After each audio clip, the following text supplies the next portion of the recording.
And while it may be a new year, that doesn't seem to slow down the progress of President Trump as he continues his quest with his Greenland takeover. Here's the president speaking at the World Economic Forum, yes, the World Economic Forum, announcing he has reached a framework for a future deal with NATO. It's a deal that people jumped at, really fantastic for the USA. Gets everything we wanted, including especially real national security and international security. How so? Can you give us some details, please? Well, the deal is going to be put out pretty soon, and we'll see. It's right now a little bit in progress, but pretty far along. It gets us everything we needed to get.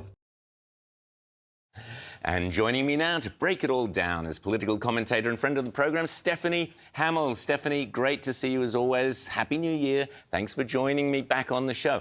Is this the best outcome for the United States? I mean, so far, so good. And for many Trump supporters, Greenland is the territory we didn't know we needed. But now that we're talking about it, President Trump brings up a lot of great points as to why the United States would want to take it over, if you will. And it's mostly about national security, and he's laid that out. And when we have strong national security, that means NATO countries, our European allies, have strong national security. And, you know, I think it's hilarious, all the people who are hyperventilating over President Donald Trump's plan and his administration's efforts. They probably don't even know where it is on a map. So, you know, if you actually look into the details of it, for example, like historically speaking, think about it. The U.S. has actually thought about acquiring it since like back after the Civil War. And as recent as World War II, there were conversations and discussions over it, but it obviously never happened. And he also made another great point, which is if the United States doesn't take it over, then we have other issues like Russia or China trying to get in there. So, you know, when it comes to Denmark, who do you want to deal with? Russia and China or the United States? Absolutely. Stephanie, staying in Davos, which is where the World Economic Forum is, as we know, this time it was California Governor Gavin Newsom, who may well be the Democrat candidate at the next election. He's claiming that President Trump is a, quote, invasive species. Here he is. Have a listen. He's an invasive species, Donald Trump. He's not. He is. He took over the Republican Party. Lindsey Graham, I mean, speaking of the knee pads, I'm sorry. This is tough stuff. I don't recognize these people any longer. I used to respect Lindsey. Lindsey, you think what I'm saying about Trump's tough? How about what Lindsey Graham said about Trump? How about the Secretary of State, Marco Rubio? These are the same people. And this is why for things to change, we need to change. He then went on, Stephanie, to call the president a T-Rex in Davos. What do you make of these comments from Newsom? They seem, I guess, fairly deplorable.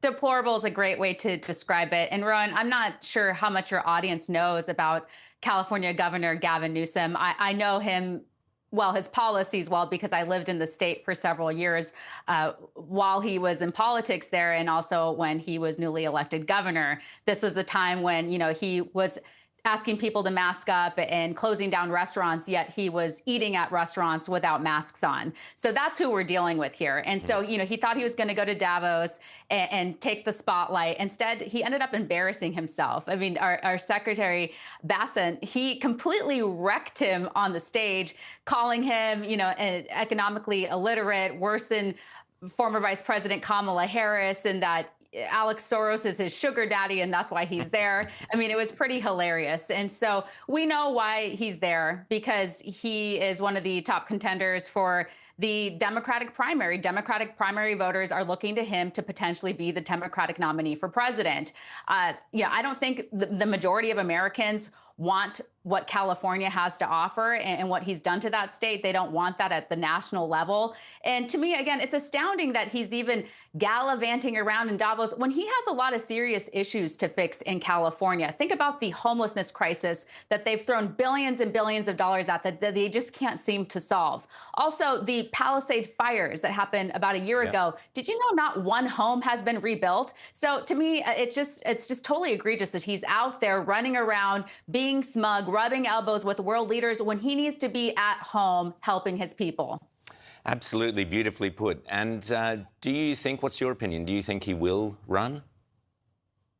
Well, it seems like the appetite's there. And if the appetite's there, people like Gavin Newsom, they're not going to reject power. So, I think this would be a great grift for him, even if he, didn't get very far. So I think he will run. And the reason why it's very obvious he's putting the signs out there is that he has focused his attention on President Donald Trump every single day. If you look at his Twitter feed, it's all just completely bashing the president every single day instead of focusing on himself and his state that he's leading. Now, Stephanie, I want to talk about Minnesota, where reportedly ex-CNN host Don Lemon was caught in an anti-ICE, ICE is obviously the Immigration Customs Enforcement mob, an anti-ICE protest, wait for it, in a church. Yeah, there was a protest in a church. Don Lemon was there. You can see that on the screens right now. Well, a judge has reportedly declined to sign off on charges against Lemon, linking him with the protest. But Stephanie, just on a broader note, what does it say about the current state of things if we have these so-called activists protesting in the sacred area of a church? It's just totally vile and disgusting what happened. It's an embarrassment. And I am not surprised that Don Lemon got let off the hook here. That was actually my prediction on a segment earlier today before it happened. And it's because it seems like the left always gets away with everything. And Don Lemon claimed he was doing journalism there. But it's interesting because if you actually looked into the details of his day, he seemed like he was in on it, like he knew all about it. And let's say, for example, he didn't actually know about it. There was a point in time where he got to the church and he still had the opportunity to not go in. He should have paused for a moment and said, hey, you know what? Interrupting a church service, that actually might be illegal. So maybe we all shouldn't go in there. But instead, he let these people go in there. He went in there and then he proceeded to, slam the pastor with just absurd questions when the pastor was kindly asking him to leave and to stop making people feel uncomfortable. And I can't get the picture of the children sitting in the chairs, terrified, frightened by what was happening.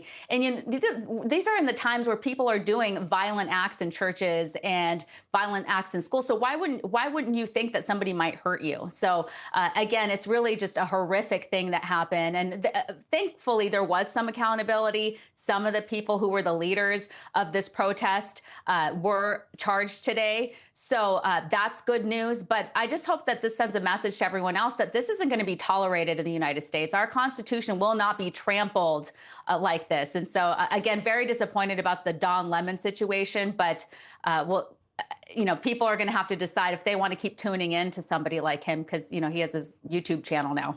Yeah. Well, I'm never surprised by the depravity and the depths that the left sink to. Stephanie Hammill, always great to chat to you. Thanks so much, and we'll chat again soon.